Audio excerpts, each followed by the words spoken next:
অবশ্যই পরিচিতের ভিতরে নিবেন, অপরিচিত হেল্পারকে কখনো নিবেন না। ড্রাইভার ভাইদের জন্য কিছু সতর্কবার্তা কথা বলবো, যদি আপনি মনোযোগ দিয়ে শোনেন তাহলে আপনার ভালো, না শুনলে সেটা আপনার ব্যক্তিগত ব্যাপার। তো আমরা আসলে যারা অপরিচিত হেল্পার যারা নিয়মিত ব্যবহার করতেছি, তো এই অপরিচিত হেল্পার থেকে আমরা বিরত থাকবো এখন। মানে এই জন্য বিরত থাকবো, মানে কিছু কিছু জায়গায় আমরা ফোন দেই, ওস্তাদের ফোন দেই, আরেকজনটা ফোন দেয়, আরেকজনটা ফোন দেয়, আরেকজনটা ফোন দেয়, এরকম অপরিচিত যারা হেল্পার আসে আমাদের মধ্যে, এই অপরিচিত হেল্পার মধ্যে আমাদের ক্ষতিকর। অর্থাৎ আপনি আপনার পরিচিতির ভিতরে হেল্পার নেবেন।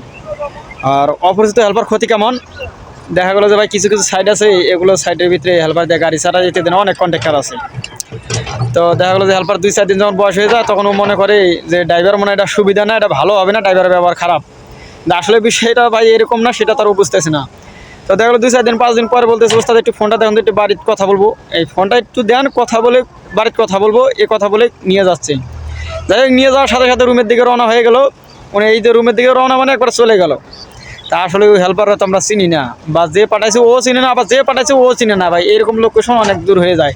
তাই আমরা আশা করব কোনো অপরিচিত হেল্পার, মানে অপরিচিত হেল্পার আমরা নিয়োগ দেবো না, বা আমরা জেনে শুনে অবশ্যই হেল্পার রাখবো। যদি আপনি জেনে শুনে হেল্পার না নেন, তাহলে আপনার মানে দুর্ভোগ, মানে অর্থাৎ ক্ষতি আছে।